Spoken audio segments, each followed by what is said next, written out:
Hello, नमस्कार दोस्तों। आज हम बात करेंगे डीएलएफ स्टॉक के बारे में और जानेंगे इसके इम्पोर्टेंट नए सपोर्ट और टारगेट के बारे में। साथ ही ये वीडियो आपकी एजुकेशन के लिए है, बाय सेल की कोई एडवाइस नहीं है।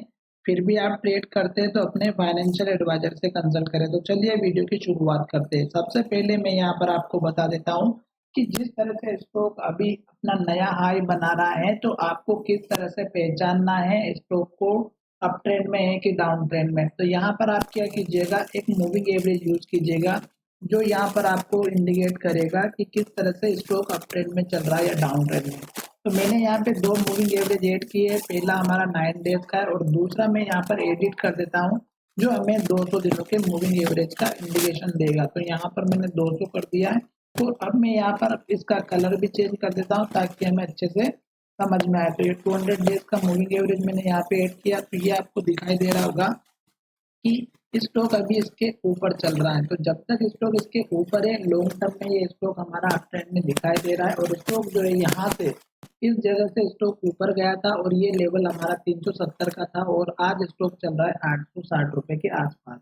तो स्टॉक में ये लॉन्ग टर्म के लिए अगर आप इन्वेस्ट करते हैं तो आपको कुछ दिमाग लगाने की कोई ज़रूरत नहीं है। जब स्टॉक इसके ऊपर जाता है अच्छे खासे वॉल्यूम के साथ में, तब आप जो है अपना यहाँ पे पोजीशन बना सकते हैं। ये लॉन्ग टर्म के लिए सबसे बेहतरीन मेथड होती है और ये बहुत अच्छी होती है। इसको अगर आप फॉलो करोगे तो डेफिनेटली आप इसमें अच्छा प्रॉफिट बनाओगे। अब यहाँ पर देखिएगा, मैंने एक मूविंग एवरेज और एड करके रखा हुआ है जो हमारा 9 डेज का है। और 9 डेज का मूविंग एवरेज अगर आप देखेंगे तो यहाँ पर देखिएगा स्टॉक अभी इसके ऊपर चल रहा है। तो यहाँ से लेके यहाँ तक स्टॉक अभी ऊपर है। तो ये भी हमें इंडिकेट कर रहा है कि स्टॉक अभी शॉर्ट टर्म बेसिस पर भी अप ट्रेंड में दिखाई दे रहा है। दूसरा तरीका, स्टॉक ने जैसे यहाँ पे लो बनाया, फिर स्टॉक ने यहाँ पे लो बनाया, फिर स्टॉक ने यहाँ पे लो बनाया, फिर स्टॉक ने यहाँ पे लो बनाया, फिर स्टॉक ने यहाँ पे लो बनाया।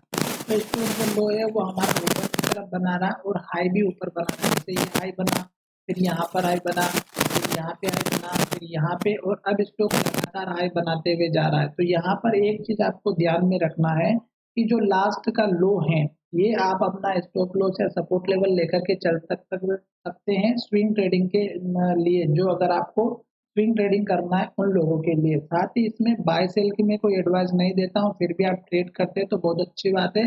पर अपने फाइनेंशियल एडवाइजर से जरूर कंसल्ट करें, उसके बाद ट्रेड करें।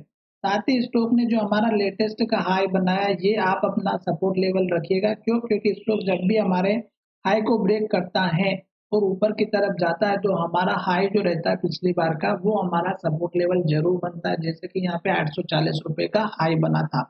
अब तीसरा तरीका जो मैं आपको बताने वाला हूँ कि आपको कब और कैसे निकलना है, उसके लिए पता करना है कि जब तक हमारी ग्रीन कैंडल बन रही है, हर एक कैंडल हाई के पास क्लोजिंग हो रही है और पिछली कैंडल के हाई के ऊपर हाई बनाते हुए जा रही है।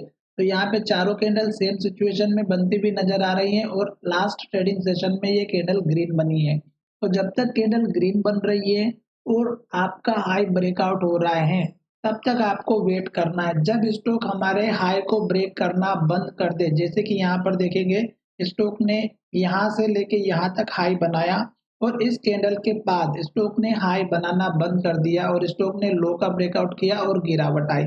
ये गिरावट कहाँ तक आई आप देख सकते हैं, एक यहाँ पर आई जो पिछली कैंडल का हाई था, फिर स्टॉक में गिरावट यहाँ तक आई तो ये पिछला हाई था। तो ये चीज आपको थोड़ा सा समझना है कि स्टॉक के पुराने हाई लेवल पर आपको जरूर ध्यान रखना है। तो ये चीज मैंने आपको अच्छे से समझा दी है। दूसरी बात, जितने भी हाई हैं आसपास के वो लेकर के चलिएगा कि स्टॉक में एक अगर हाई लेवल टूट भी जाता है तो दूसरा आपका सपोर्ट का काम करे। स्टॉक जैसे ही हाई बनाते जाएगा आपको वेट करना है। जैसे स्टॉक हमारा 9 डेज के मूविंग एवरेज के अगर नीचे भी आ जाता है तो आप अपना प्रॉफिट लेकर के निकल सकते हैं। ये एक छोटे से सिंपल सी मेथड है और आशा करता हूँ कि ये वीडियो आपकी हेल्पफुल रहा होगा। तो चलिए वीडियो को एक विराम करते हैं। धन्यवाद, मिलेंगे नए वीडियो में और पुराने हाई लो को बिल्कुल ना भूलें।